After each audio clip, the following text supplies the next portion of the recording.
Kabahan ka na, tatanungin. Ayan. So, good day everyone. Uy!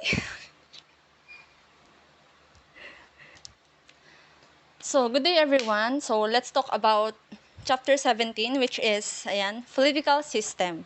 So, dito malalaman natin kung ano ba yung mga political system na meron yung mga tribes before na meron sa ating mundo. So, yan. First is, what is political?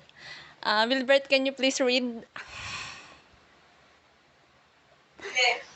Anthropologists and political scientists share an interest in political system and organizations.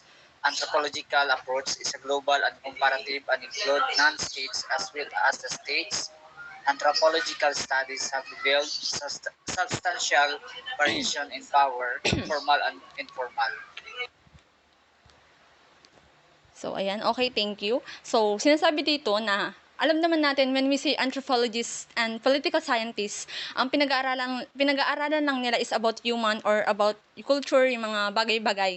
Pero, tong mga anthropologists and scientists na to, nagkaroon sila ng interest na pag-aralan yung political system or political organizations before sa mga tribes na meron tayo. So, sinasabi nga dito, na anthropological approach is a global and comparative. So, kung sa madaling salita, parang yung mga pinag-aaralan nilang political system sa mga tribes, pinagko-compare nila. So, ayun nga, diyan napapasok yung non-state and the state. So, anthropological studies have revealed a substantial variation in power, formal and informal. So, ano ba sinasabi nating formal power and informal? So, when we say formal, for example, di ba, sa tuwing botohan, ang mananalo, syempre, yung madaming boto, yung nabibigyan ng pwesto sa government. And also, pag sinabi naman nating informal, ito yung isang tao, parang may ability siya na mamuno. So, hindi paramihan ng boto. Kumbaga, dinedeclare na siya na may power siya kasi nga, meron siyang ability na maging isang magaling na pinuno. Gets, no? Gets. So, the next is power. When we say power, is the ability to exercise one's will over others. So, di ba pag may power ka, syempre makapangyarihan ka, malakas ka, ganon. So, may kakayahan ka na pasunod din yung mga pinamumunuan mo dun sa isang society or sa isang lipunan. So, sa power na to, dito din papasok yung tinatawag nating political violence. Kung saan, pag may power ka kasi, syempre malakas ka, so may kakayahan ka na, may kakayahan ka na gawin yung mga gusto mo. So, ayun nga, ability to exercise one's will over others. So, sino naman si Morton Pride? Pakibasa nga po, John Bernard.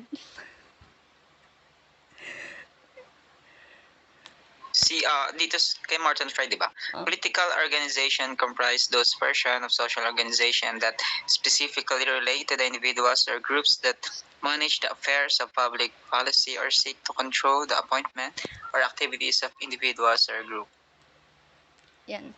So, dito si Morton Pride, ay nga, ano niya, ang political organization. So, when we say political organizations, kung paano ba sa isang society, paano nila makakamit ang isang payapaan or kaayusan ng isang lipunan or nasasakupan nila. So, ayan. So, groups that manage the affairs of public policy or seek to control the appointment or activities of individual or group. So, syempre, di ba, kailangan sa isang society, meron talagang batas sila na susundin para nga, ayun, makamit nila yung peace and order na gusto nila.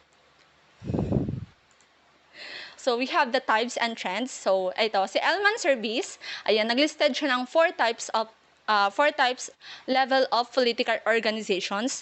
Ito ang band, tribe, chiefdom, and state. So, malalaman natin kung ano ba yung pagkakaiba-iba ng apat na yan. So, none of these political entities or polities can be studied as self-contained form of political organization. So, ayun nga. So, all the bands, tribes, and chiefdoms known to ethnography have been within the border of a state. So, una is band. Refers to a small kin-based group. All the members are related to each other by kinship or marriage ties. So, when we say kinship, mag-anak. So, ayan, magkakakilala sila or maliit lang sila na grupo ng people na ayan nga, related to each other by kinship or marriage ties. So the next one is tribes had economics based on non-intensive food production. So sa tribes, parang sila yung food producers. Ayan, andito nga yung horticultural and pastoralism. When we say horticultural, ito yung ano yung mga gamit nila sa pagtatanim tulad ng pala, ano pa ba? Mga gamit sa pagtatanim ng mga halaman. Siyempre, para maganda yung kakalabasan ng mga pananim nila. Then, the next one is pastoralism. Ito nga yung paghahayupan or pag-aalaga nila ng hayop. So, when we say chiefdom, refers to socio-political organizations terminate between the tribe and state. So, dito kasi sa band and tribes, wala pa silang socio-political system or organizations. Kumbaga, wala silang mga laws or batas na sinusunod. Pagdating dito sa chiefdom, ayan na, diyan na papasok yung socio-political organization kung saan papasok na or may mga sinusunod na silang mga laws or rules.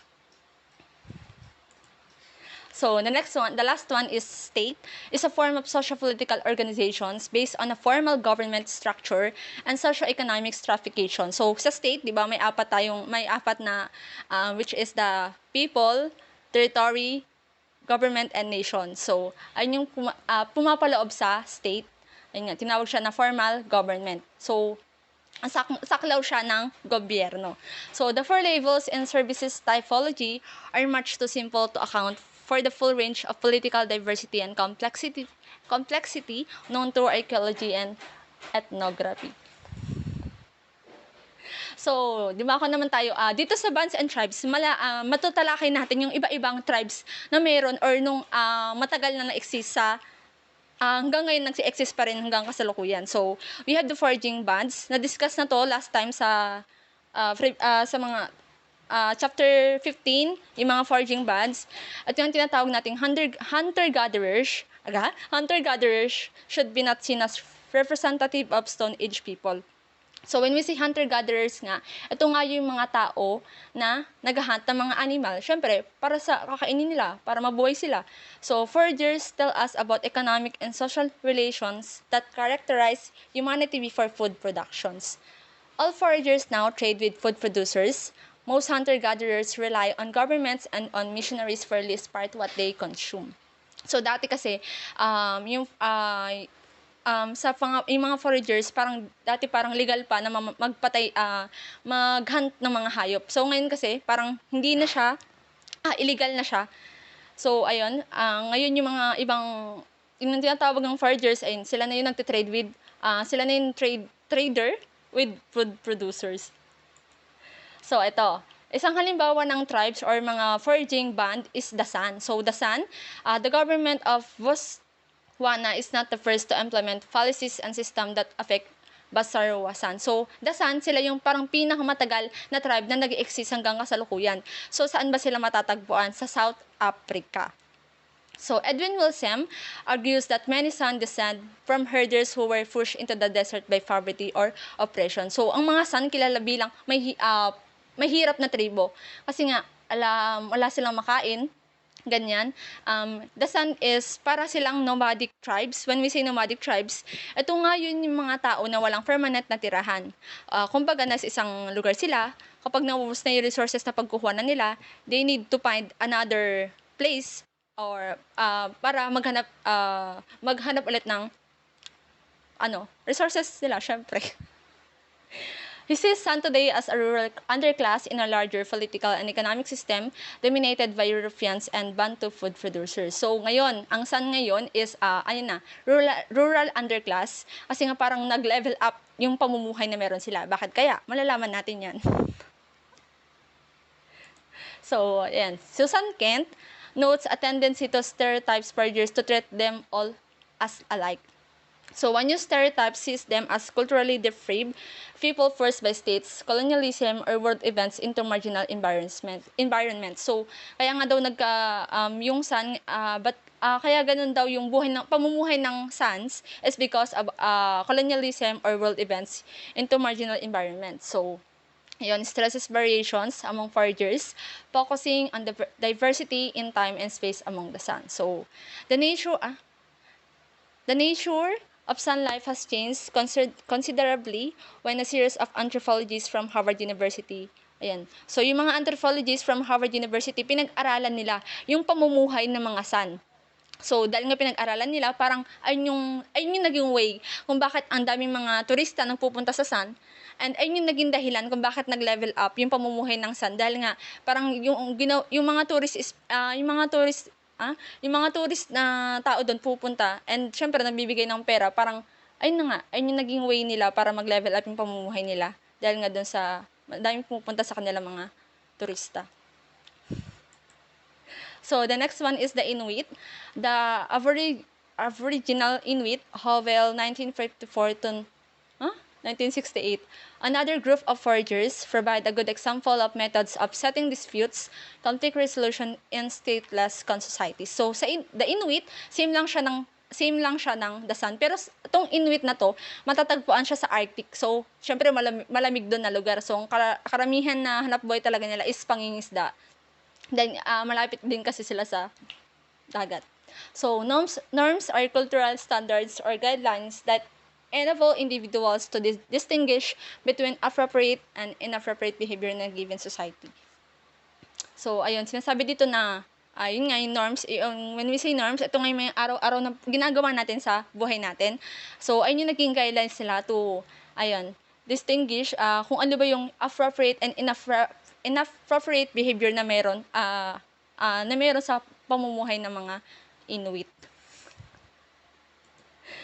So, while rules and norms are cultural universals, only state societies, those with established governments, have formal laws that are formulated, proclaimed, and enforced.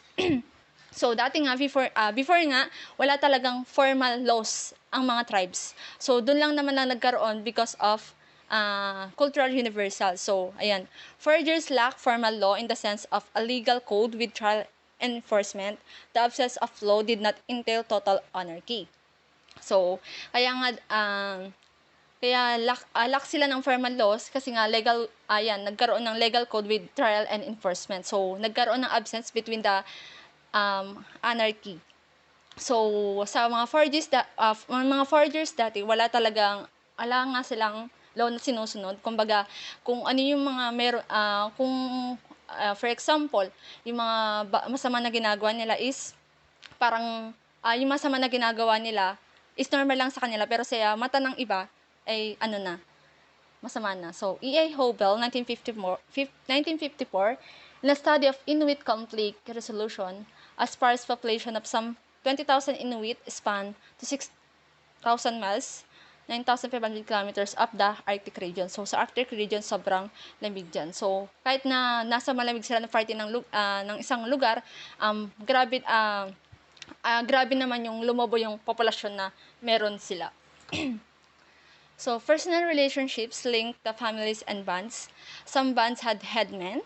There were also shamans. So, the headmen, ito yung mga lalaki lang yung parang may karapatan na mamuno sa isang tribe. So, headmen yung mga tawag doon. So, we have also the shamans, part-time religious specialists. Alam niyo na yun, guys.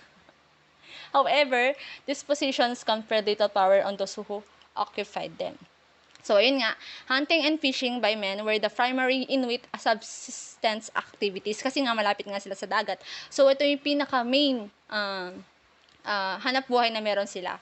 So, the diverse and abundant plant foods available in warmer areas where female labor in gathering is important were absent in the Arctic. Kung yung mga lalaki is ang pinaka-main lang nila is hunting and fishing, sa mga babae naman ito, pagtatanim ng mga plant, ay part din daw sa Arctic na warmer areas, kaya nakakapagtanim sila ng mga halaman.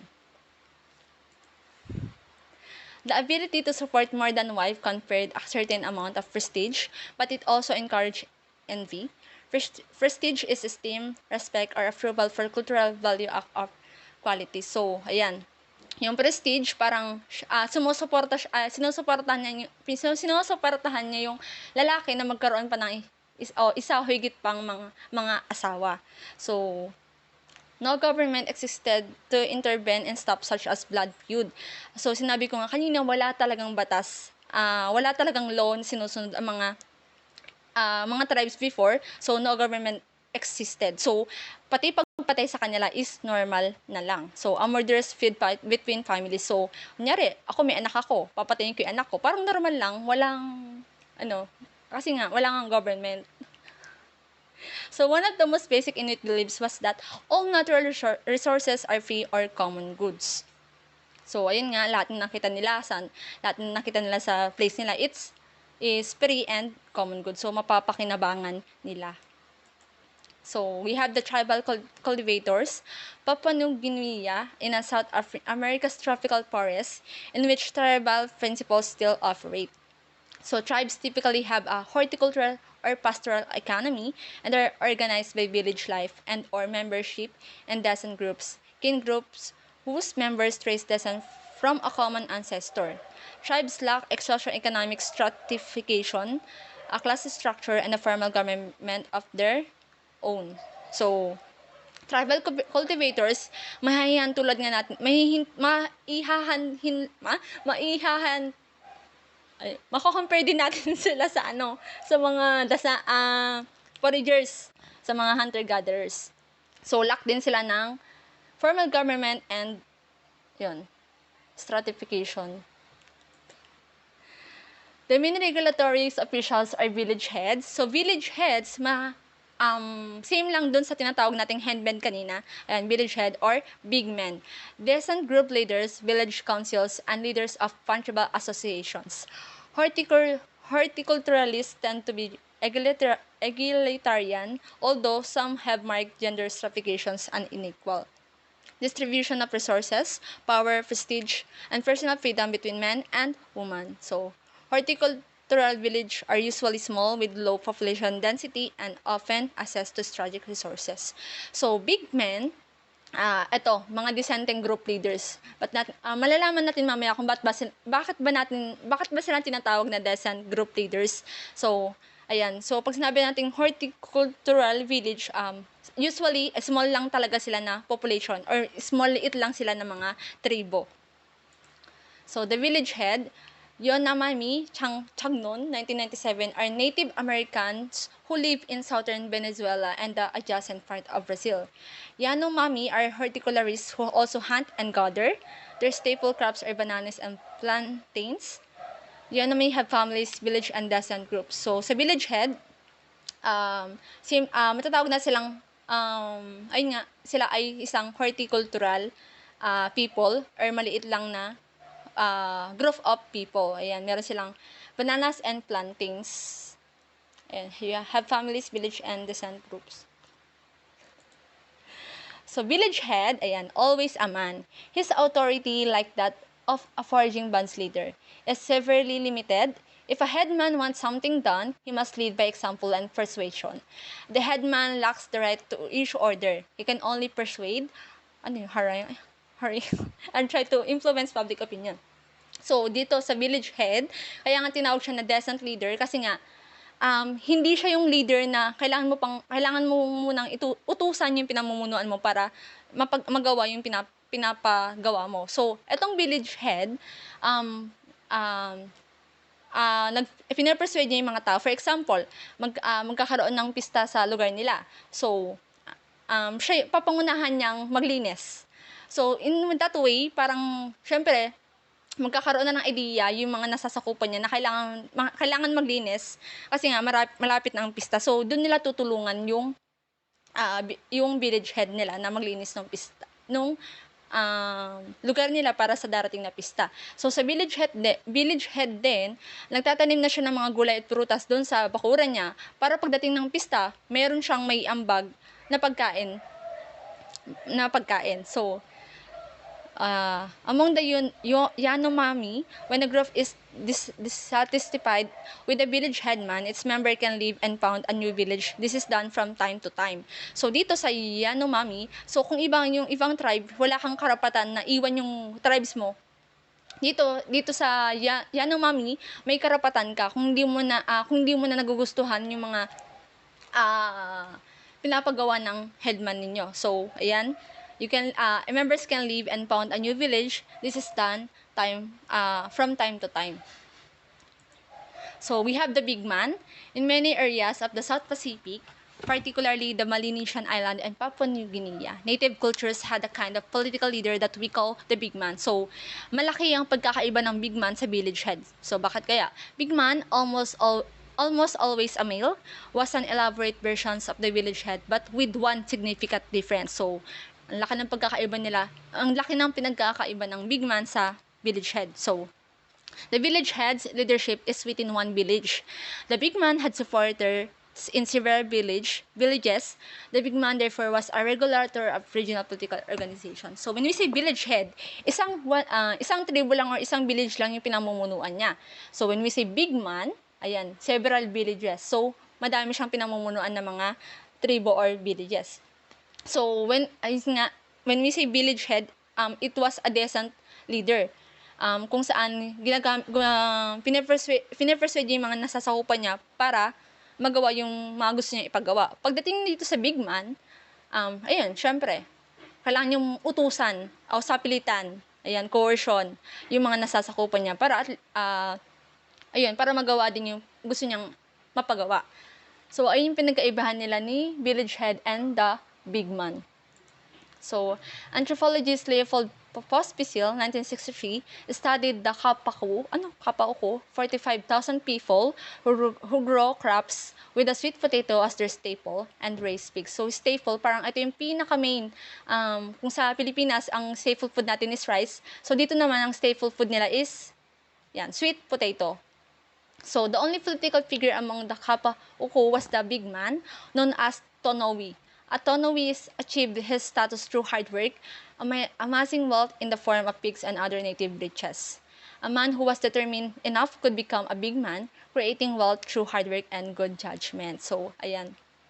Ayun nga. So, kung dito na papasok niya tawag nating informal power, kung saan, kung may ability yung isang tao ng pamunuan yung nasasakupan niya. Hindi dahil madaming bumoto sa kanya na tao, kundi may kakayahan nga siya na may kakayahan nga siyang mamuno bilang siya. So, ayan. Creating wealth through hard work and good judgment. So, next.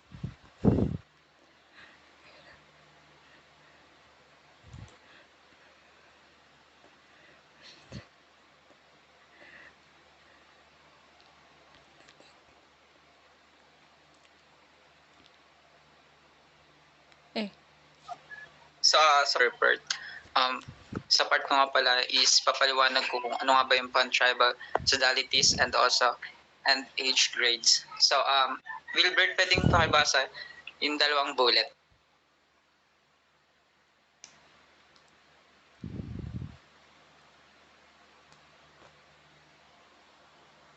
Sige, ako na lang magbasa. Malata si Wilbert. Other social and political mechanisms in tribal societies, such as belief in common ancestry, kinship, or descent, could be used to link local groups within a region.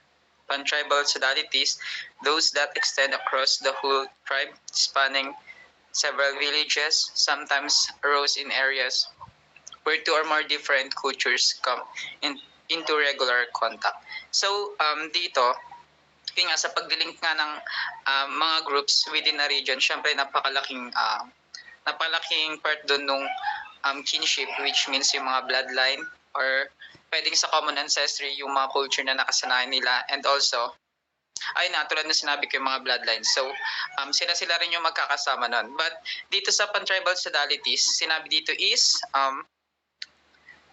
two or more different culture. So, nag-mix nga dito yung magkaibang culture.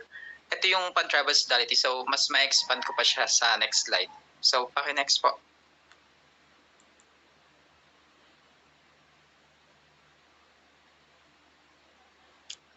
Drawing their membership from different villages of the same tribe. Narinig ba na maayos yung boses ko? Yes po. Okay. Ulitin ko ulit. Drawing their membership from different villages of the same tribe, pan-tribal sodalities could mobilize men in many local groups for attack or retaliation against another tribe. During the 18th and 19th centuries, native populations of the Great Plains of the United States and Canada experienced a rapid growth of pan-tribal sodalities. This development reflected an economic change that followed the spread of horses. As the Plains tribes were undergoing these changes, other Indians also adopted horseback hunting, move into the plains. So, di ba kanina na-mention ko sa previous slide na two or more culture. So, dito na papasok. So, paano nga ba nangyari yung two or more culture? By the um, local groups attack. So, means yung isang tribes, ang parang kinoconquer nila yung isa pang tribes para mag-join. So, yun yung pan-tribal sodalities. Sinabi dito na during anong 18th and 19th century, so going back, so pinapaliwanag ko yung pan-tribal sodalities going back to the history. So, yun nga, sa Great Plains ng United States and Canada, alam naman natin na magkaiba yung dalawang yon since yung Canada dito nga siya sa upper part, so magkaibang states to or magkaibang country to. Before pa nun, nagkaroon na ng mga pan-tribal sodalities nun, and also, syempre, if dalawang tribes magsasama, maraming changes na mangyayari, including na dun yung yung economic changes. And na-mention pa dito yung spread of force. So,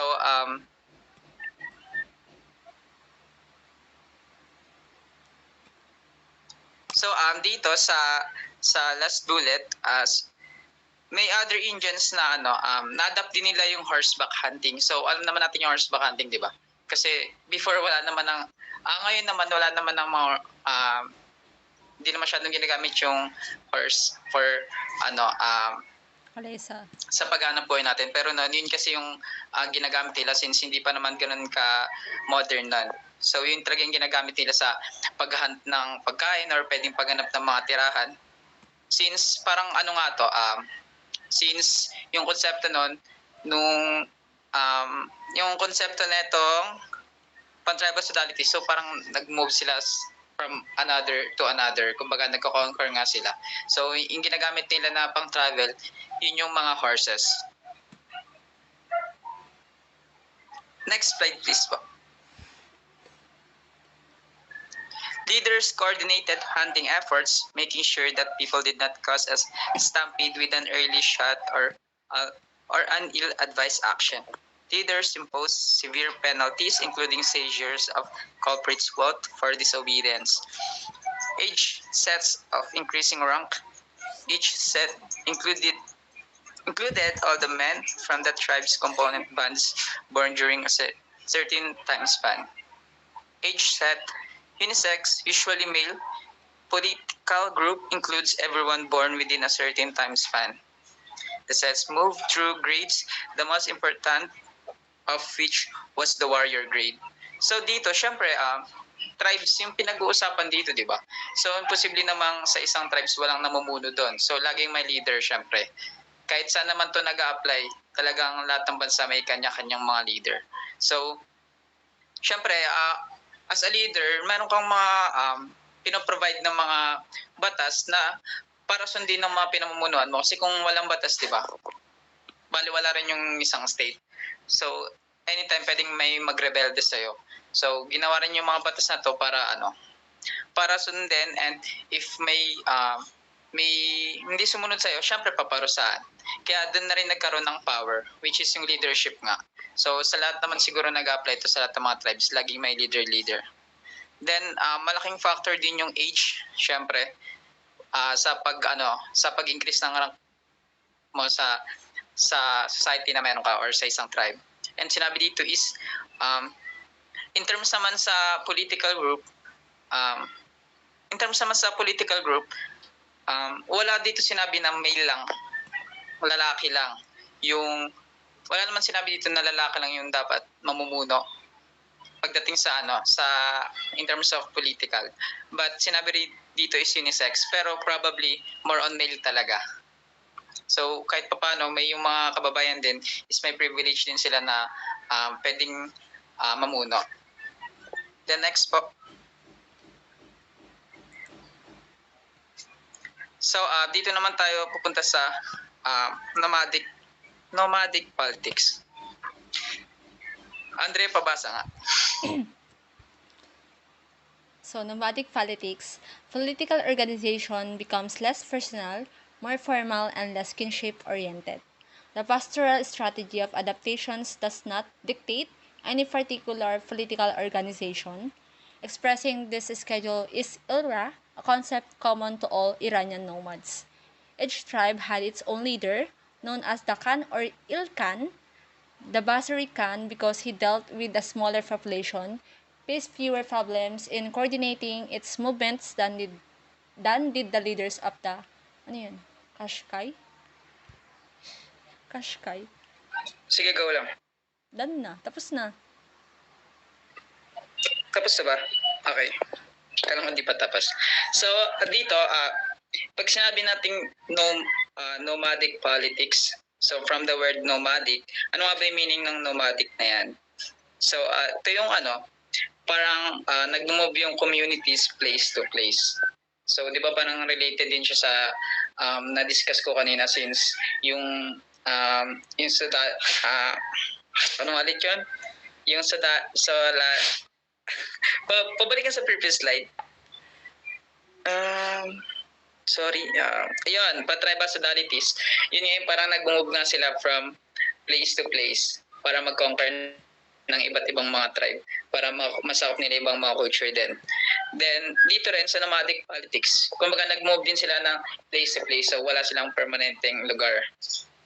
Then, pero dito sa nomadic politics naman, kung yung isa medyo related sa bloodlines, dito naman hindi.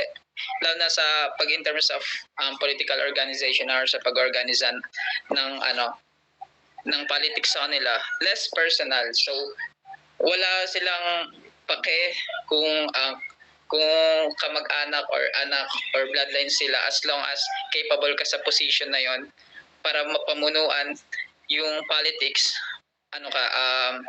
qualified ka. More formal siya. Then, ayun nga, less kinship-oriented, so less bloodlines. So, anyone pwedeng maging eligible sa position na to sa pag-organisa ng politics na meron sila. The next is pastoral strategy.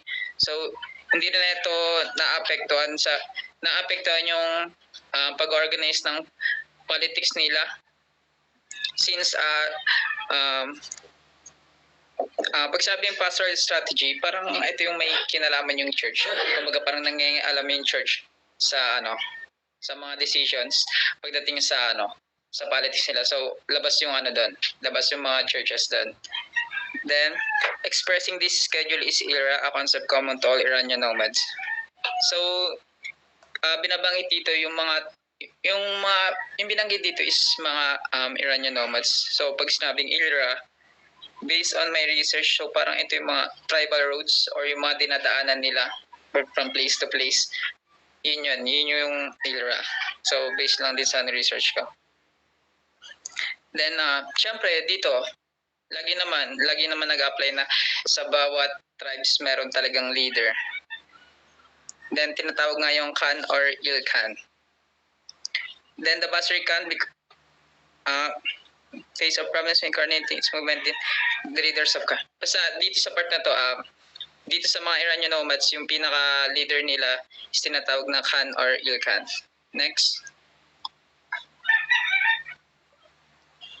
So dito naman tayo daw sa chiefdoms. Andrea, pwedeng pakibasa? Chiefdoms. In many parts of the world, the chiefdom was a transitional form of organizations that emerged during the evolution of tribes into states. The states' formation began in Mesopotamia, currently Iran and Iraq. In many parts of the world, the chiefdom was a transitional form of organizations. Ulit, sorry. Tapos na?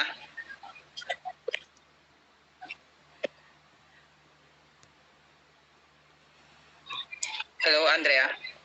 Okay na, na-double pala yung Doble, Okay. doble. Okay, pansin ko nga. Sige. So, okay, sinabi dito na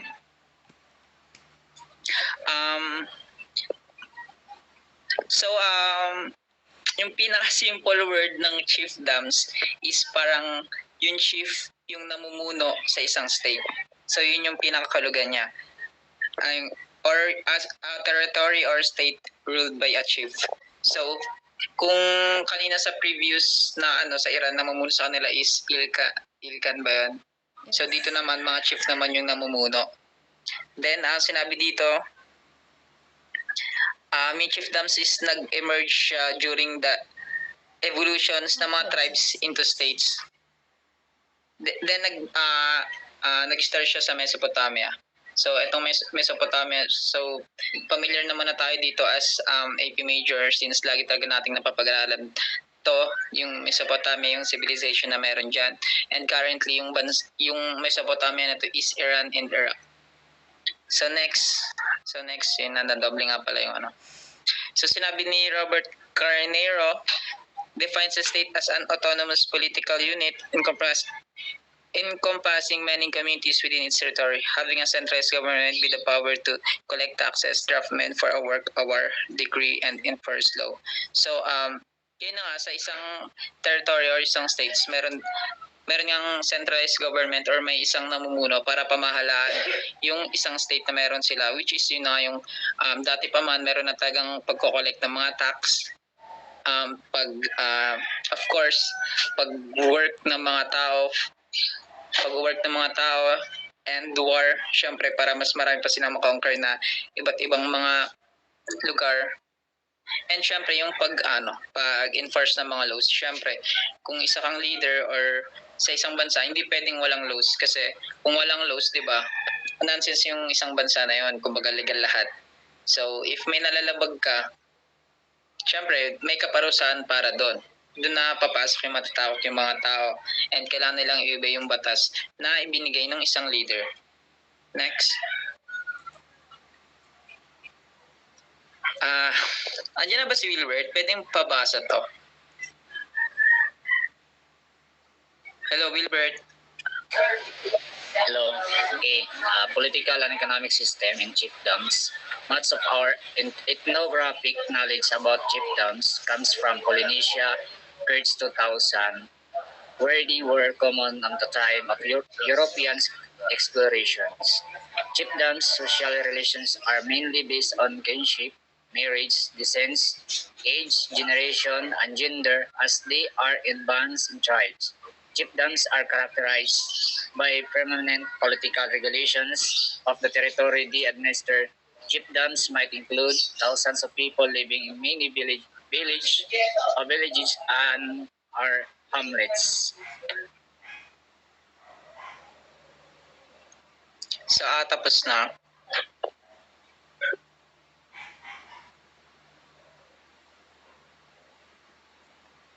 So, syempre tayo as social studies major, pinag-aaralan natin kung paano nga ba nag-work in chiefdoms na yon in terms of their kung paano ba nag-work yung politics nila and also yung economy nila. Pero halos yung mga knowledge nga natin about dito sa chiefdoms na to is, or yung mga ethnographers is galing siya sa Polynesia. So yung Polynesia is poly means marami, di ba? Tama ba, Andrea? Poly means marami. Yes. Yes, Polynesia. So, ito yung matatagpuan, I think, sa Oceania. Ayan, matatagpuan siya sa Oceania. So, Polynesia, so maraming island. So, kung ba't siya tinawag na Polynesia? So, maraming mga dikit-dikit na island. So,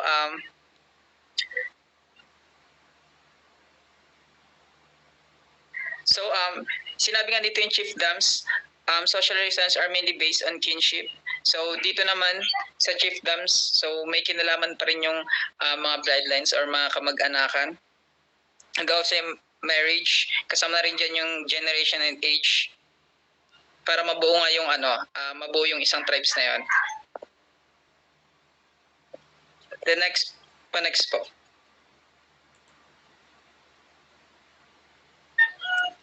In the Polynesian chiefdoms, the chiefs were full-time political specialists in charge of regulating the economy, production, distribution, and consumption.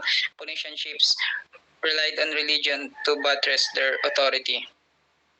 So, dito naman, so since yung chiefdoms na nga yung, since sa chiefdoms is chief na ngayon namumuno sa isang lugar, of course, siya rin yung responsible sa parang siya na rin yung political specialist. Syempre, kung ikaw naman, kung ikaw may pinamumunan mo yung sariling bansa, syempre dapat kaninindigan mo yung ekonomiya na meron yun. Syempre, kailangan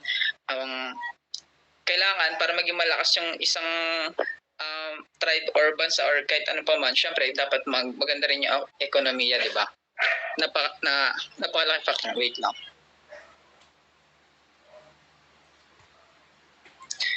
Syempre, sa pagpapana ng sa pagpatakbo ng isang bansa, syempre kasama na diyan yung na next ba?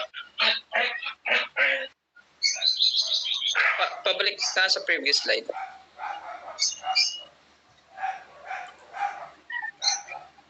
Ayan. So sa pagpapatakbo nga ng economy ng tribes or nung state na yon, syempre papasok yan yung production, distribution, and consumption. Syempre, di ba napag-aralan na rin natin sa economics na importante talaga na balance yung lahat. Then sinabi rin dito yung mga Polynesian is medyo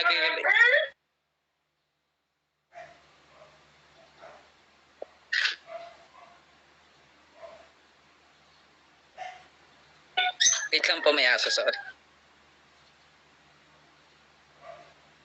So, kung kanina, sa previous slide, di ba, hindi pwedeng mangialam yung mga churches or religion. Dito naman sa Polynesian, dito sa part ng Polynesian, medyo nagre-rely nga sila sa sa religion, sa pag-ano ng authority nila. So, malaking part din yung religion. Next. Pakibasa nga, Andrea. So, social status in chiefdom. Social status in chiefdoms was based on seniority of descent because rank, power, prestige, and resources came through kinship and descent. Polynesian chiefs kept extremely long genealogies. The status of chief was ascribed based on seniority of descent. The chief would in turn would rank below the first. So dito, sino nga ba yung mga eligible for chief sa isang tribe na yun? So sinabi dito na based on seniority. So sa tingin nyo, bakit kaya based siya seniority? Bakit parang kung sino yung matanda or yung higher, siya yung dapat mamuno? May idea ba kayo? So siguro based din sa knowledge ko about dito, kaya mas matanda yung pinipili kasi sila yung may maraming experience sa buhay. So kumbaga napagdaanan nila yung ibang yun na yun. As in patanda ka, syempre mas marami kang experience sa life compare sa mga teen. So ang pagpili nga ng chief is depende talaga sa mga kung sino yung mas matanda. Kasi tulad sabi ko nina, mas marami silang experience sa life. And also, yung nag-work siya, yung seniority na yun, by their bloodlines. So, doon pa rin, parang by genes pa rin. Kung isa kang part ng bloodlines nila, so eligible ka maging chief. So, parang contrast siya sa sinabi ko kanina na contrast siya sa previous slide na minsan nomadic, I think, kailangan kahit sino basta eligible sa Christian, dito naman through bloodlines or by genes. Then yun nga, the status of chief was ascribed based on seniority. So binibigay nga yung authority kung sino yung pinamatanda. So naulit lang din. So next.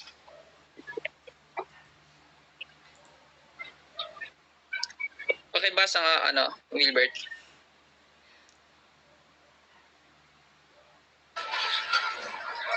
Status system in chiefdoms and state. Status system of chiefdoms and states are similar in that both are based on differential access to resources. This means that some men and women had privilege, access to power, prestige, and wealth. They controlled strategic resources such as land and water. Early characterize chiefs as an incipient aristocracy with advantage in wealth and lifestyle. Nevertheless, differential access in chiefdoms was still very much tied to kinship. So dito, pinapaliwanag kung ano nga ba yung pinakaiba ng chiefdoms and states. So, sinabi naman dito na meron din silang mga similar in terms of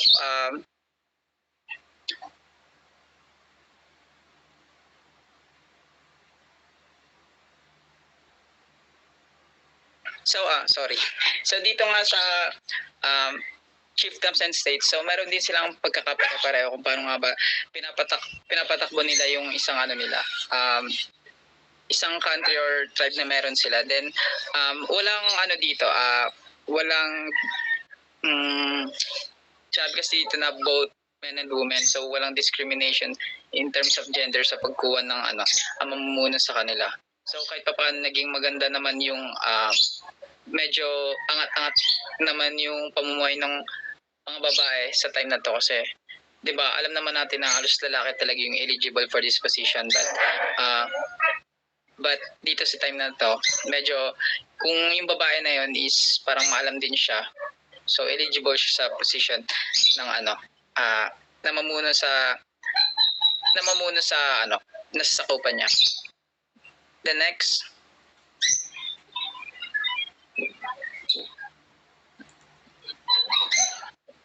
babasa nga, Andrea.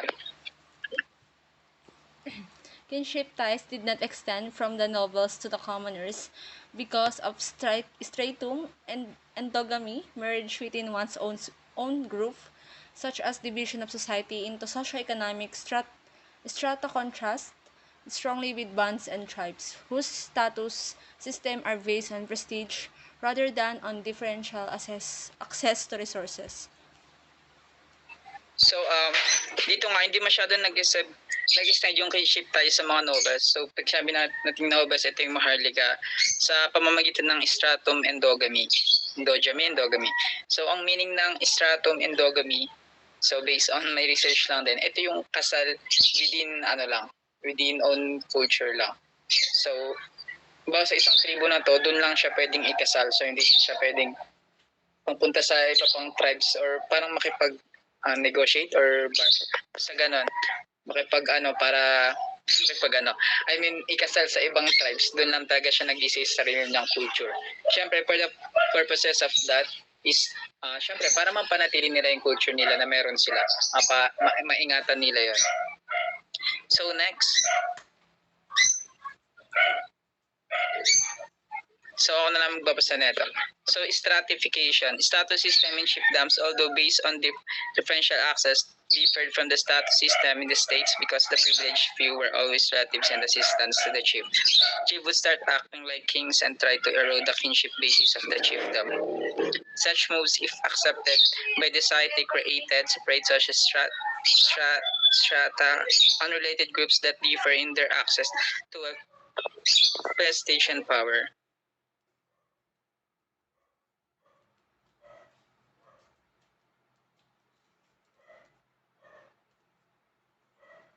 So dito sa slide na to, so pag sinabi natin stratification, ito na yung pag-arrange ng kumbaga ito na yung pag-arrange or pagsasaayos ng ng mga groups. So ito yung nawala yung slide. Okay. Ito na yung pag-aayos ng chiefdom sa states na meron siya. So next.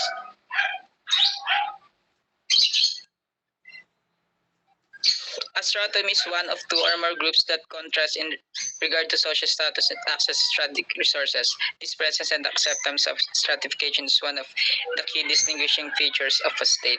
The influential sociologist Max Weber defined three related dimensions of social stratification. So, yun nga, tulad ng sinabi ko kanina, yung stratification nga, yun yung pagsasaayos. So, sa stratum, meron siyang two or more groups na medyo kontra sila in terms of their social status and access to strategic resources. So dito nga, isa sa mga features ng state is kapag nasa ayos na yung dalawang nagko-contrast na groups, which is yun ang sinabi ko na yung stratification, di ba, pagsasaayos. So dito si Max Weber nagkaroon siya dito ng 3 dimensions of social stratification. So, si Max Weber is isa siyang influential sociologist. So, next. So, this is the last part of my report, right, Andrea? Tama ba? Oo yata. 33 ako, di ba? 20 to 33. Oo. Okay. So, for this, economic status or wealth encompasses all a person's material assets, including income, land, and other types of property. So, when we say economic status or wealth, so this is our material assets. So, ito na yung kung anong meron ka. So, parang pwede na rin siyang pwede na siyang masabi na yun, may sarili kang lupain, mapera ka, and iba't ibang types of property. So, kumbaga, angat na rin sa ibang tao na ito since meron kang mga ganito. The next is power, the ability to exercise one's will over others to do what one wants is the basis of political status. So, for this part, this pertaining to the leaders. So, since the leader is one who siya yung nag-manage ng siya yung namumuno, syempre sa kanya talaga yung power, 'di ba? Pwede siyang mag-utos. So syempre, alam naman natin kung may kapangyarihan tayo sa posisyon, 'di ba? Angat tayo sa ibang tao, kung kaya tayo nagdidikta, kaya natin silang kontrolin. So this is yung power na sinasabi dito, yung bumubugan ng apoy. So by position to sa political system, or pwedeng namumuno sa isang state. So the last is prestige. Tama ba, Andrea? Prestige. So oo, tama. So prestige, the basis of social status, first esteem, respect, or approval for acts, deeds, or qualities considered exemplary. So, prestige, parang ito na yung nire-respect ka ng mga tao sa kung ano yung meron ka. Like, paano ba tayo nire-respect sa kung ano meron tayo? Like, sabi natin, para mas maintindihan nyo, lang yung aso maingay. So, yung prestige na to, kumbaga ngayon, sa panahon natin, kung nakapagtapos ka, tapos, doon pa lang sa nakapagtapos ka, kumbaga parang inaano ko na ng iba nire-recognize ka na parang wala na masyadong discrimination sa'yo, unlike sa hindi nakapagtapos. So, sinabi nga dito, di ba, refers to esteem or respect. So, kumbaga nire-respect ka nila kasi may natapos ka compared sa wala. Then, dadagdagan ko pa yung example ng prestige. Okay, so, sinabi dito, achievements or quality. So, like I said before, yung education, di ba, since nakapagtapos ka, so parang kikilalanin ka ng iba. Meron silang respeto sa'yo. And also, ano pa ba? So, kung ba may nabig ka ng reputasyon sa sarili mo, saka kanila kikilalanin. So, parang yung tatlong to medyo related lang din to Itong economic status, wealth, power, and prestige. So, pwede siyang mag-apply sa word na leader. Siyempre, kapag leader ka, wala namang leader siguro na mahirap, di ba? Kahit presidente, di ba? Kahit paano angat ka sa buhay ng iba. So, ang leader is meron siyang economic or status or wealth. Meron din siyang power na pasundin yung isang buong state. And syempre, kinikilala siya dahil siya yung leader. So, nagigets ba yung sa part ko? So, okay. Wilbert, pinapasa ko na sa yung corona. Ano to?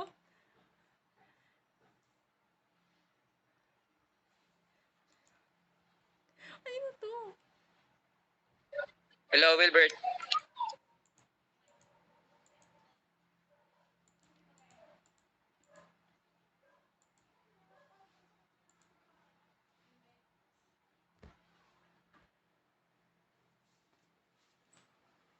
Okay, good day class. Fiscal system is a financial or fiscal system is needed in the states to support rulers, nobles, officials, judges, military personnel, and thousands of other specialists. As in the chiefdom, the state intervenes in production, distribution, and consumption. Citizens must turn over a substantial portions of what they produce to the state of the resources that the state collects. It relocates part of the general good and uses another part, often larger for the elite. No? Kumbaga sinasabi do fiscal system, no? Kumbaga natatopic natin ito sa lalo na sa atin mga AP, economics, lalo na sa microeconomics, natatopic natin to fiscal system about reduction of tax, no? Kumbaga the several example is a tax reduction, no? Increase government spending expansionary to tax increase and reduce government fee or jobs. Kumbaga ang fiscal system dito nakaloob yung funds ng government natin. Walang may pundar yung government kapag wala yung fiscal system kasi ito yung nagpa-found, ito yung nagbibigay pundo sa ating kaba, no? Kumbaga sa ating condition ng ating bansa, no? Kaya sabi nga nito is all forms of public revenues imposed by the state, fiscal instruments, public expenditure instruments, and revenues used to achieve the goals of economic policy. Kumbaga ito talaga yung ng isang layunin ng isang ekonomiya, no?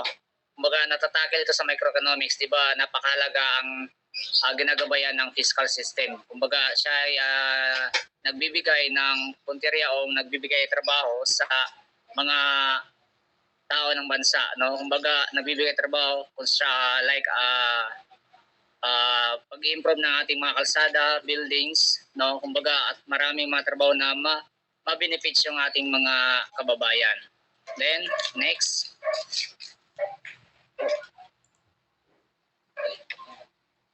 taxes support government and ruling class, which is clearly separated from the common people in regard to activities, privileges, rights, and obligations. Taxes also support the many specialists, administrators, tax collectors, judges, lawmakers, generals, scholars, at praise, no? Kumbaga sinasabi ito yung mga benepisyo, kumbaga ang nakikinabang, no? Ano ba ang nasusupport ng tax sa ating bayan? Kumbaga ito na yon yung pag meron talagang mga tax, no, kumbaga merong pundo ng ating bayan, meron ding mga scholar ng ating bayan na kailangan bigyan ng gobyerno, no? Tapos yung mga empleyado, yung like generals, lawmakers, kumbaga ang government na yung nagbibigay sa kanila, no? Based on the taxes. Kumbaga kung ano yung nakukulik nila. Kumbaga mababa yung kulik, yun din mababa din yung ating mga yung mga pasweldo ng ating mga kababayan. Kumbaga ng ating like na generals, kumbaga sa atin dito meron tayong mga sundalo, no? Teacher. Kumbaga kung saan yan galing ang sweldo niyan, nanggagaling yan dun sa mga tax. Kaya tax support government, no? Kumbaga ang tax ang nagsusuporta sa government natin, no? Next. Pakibasa ng ate Anding. Social control. We've been seeing how the scale and strength of political systems have expanded over time and in relation to major economic changes, such as the origin and spread of food productions. So we have social control, maintaining social norms and regulating conflict. Now, we have seen how to scale and strength a political system, expanded over time and relations, major economic change, such as the region and spread and food production. Kumbaga, sa social control, kumbaga nandito yung ibig sabihin ng social control, social, ibig sabihin marami sa social media, control, no? Kumbaga, maintaining social norms and regulating conflict. Kumbaga, dito, halimbawa dito, halimbawa ng social control. Kumbaga, sa isang lipunan, meron tayong tinatawag na mga rules o kailangan sundin ng ating komunidad upang mapanatili yung kapayapaan, no? Kumbaga, dito, sinabi dito sa halimbawa, merong mga formal na parusa o mga multa o pagkulong. Pag nilabag natin yung mga batas na nilikha ng ating government, ibig sabihin, meron tayong kaparusahan. Either makulong tayo o either mamulta tayo kung bayada natin, no? Then like social control, yun na yun yung norms na regulating conflict. Kumbaga merong batas na pinatupad na nagsasaad kung ano yung dapat nating kabayaran kapag tayo ay lumabag sa batas na yon. Then next po,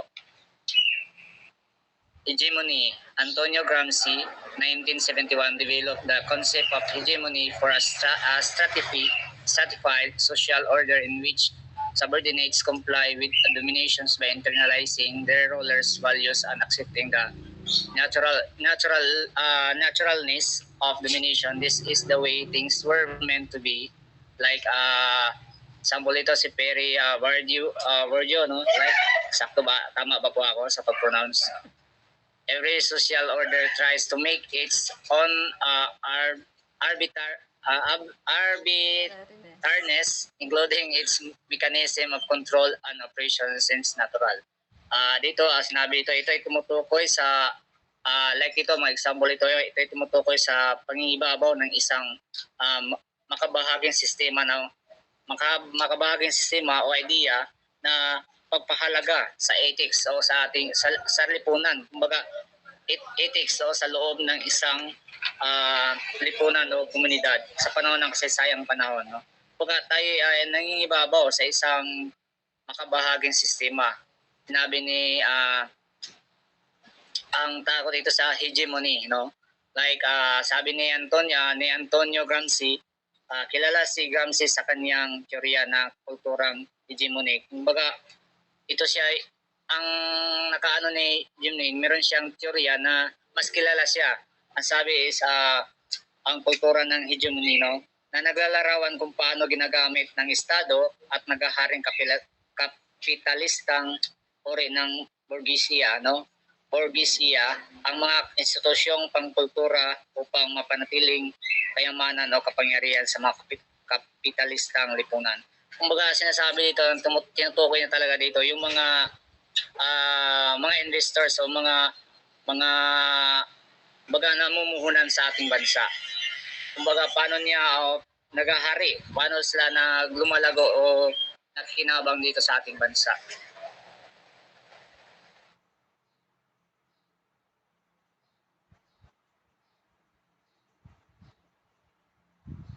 And dito naman kay Pierre Bourdieu, no, sinasabi niya, naniwala si Bourdieu na ang pagkakaroon ng katulad na panlasa o pangugali o kwalifikasyon at iba pa ay tumutukoy sa posisyon ng isang tao sa lipunan at lumikha o pagkakilanlan tulad ng ginagawa ng uri ng lipunan. Like sa atin, kwalipikado ang isang tao pag meron siyang pera, no? Pag kilala yung isang tao pag meron siyang pera, mayaman. Sa atin dito meron kilala ang isang tao like political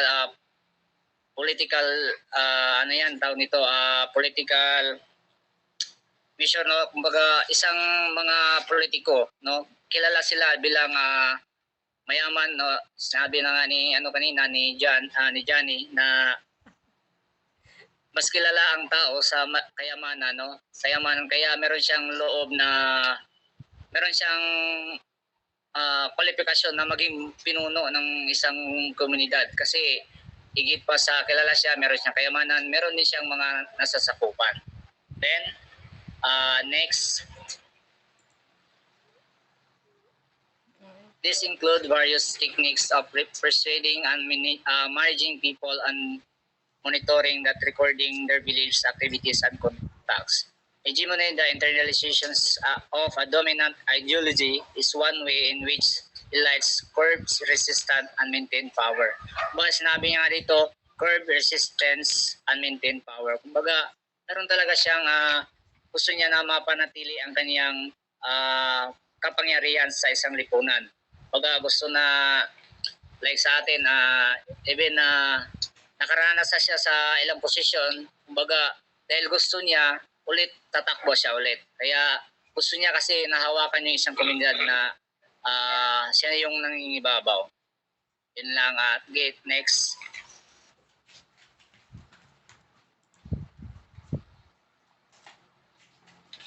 Weapons of the week. Pakibasa nga po, Kuya John Bernard. Weapons of the week. James Scott uses public transcript to describe the open public interactions between superordinates and subordinates, the outer shell of power relations. Uses hidden transcript to describe the critique of power that goes in offstage where the power holders can see it. Subordinates also use various strategies to resist publicly, but again usually in disguised form. This content may be expressed in public rituals and language, including metaphors, euphemisms, and folk tales.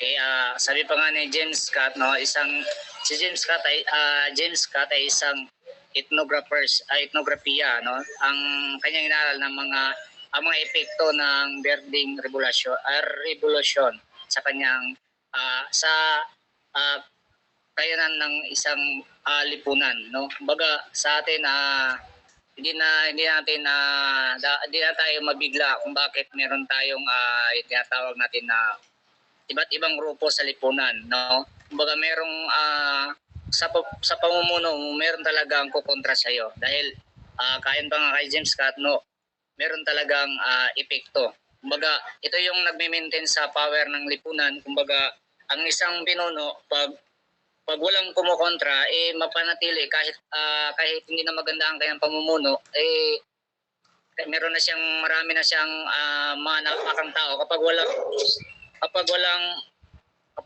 walang mag-ano sa kanya, kumbaga walang kumukontra sa kanya, ang isang tao, ang isang pinuno ay lagi niyang gagawin yon. Pag merong kumukontra, matatama yon kasi meron na nag-ano sa kanya, merong nakukontra sa kanya. Kaya kaya di natin mapakila kung bakit meron talagang against government, no, sa ating lipunan. Kumbaga merong mga revolusyonaryo. Then, subordinates also use various strategies to resist publicly, but gain usually in this case from discontent may be expressed in public rituals and language, including metaphors, euphemisms, and folk tales. No, ang example dito sa weapons of the week, no, may pagsabotahe o pagkalakad ng pagkalakad sa o pag-iwas o maling pagsunod ng pagpapanggap o pagwalang bahala at panirang puri. Yun na nga, yun, no. Kumbaga meron talaga na hindi sabihin natin na ang isang lipunan ay lumalago dahil sila ay nakikiayon. Meron din isang lipunan na lumalago dahil kumbaga merong nagko-correct sa kanila, no? Merong mga against kanila, kaya merong mga ibang leader na imbes na dapat na gawin ito kahit mali, gawin nila. Pero sa ginagawa nila, merong talagang kumukontra, kaya yung ginagawa nila may tatama pa rin nila kasi pag yung ginagawa nila sigurado matatalsik sila. Diba? Sa lipunan natin ganun, diba, yung lipunan natin. Then next,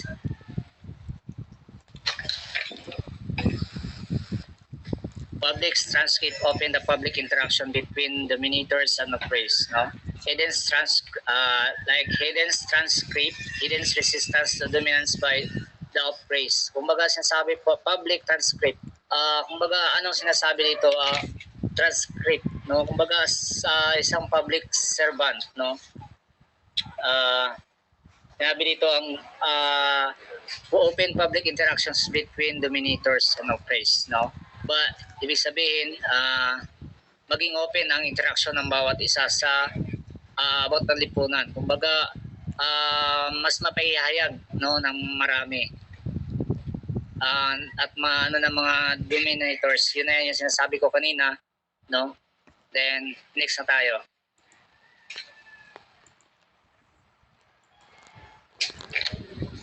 Thank you. Ay, meron pa, oh. Sige, last. Stratification, status systems, and chiefdoms, although based on differential axis, different from the status system and states, because the privileged few were always relatives under assistance of the chief. Okay. Kuya Bernard? Na-discuss ko na siya nakaraan. Parang part siya ng slide ko.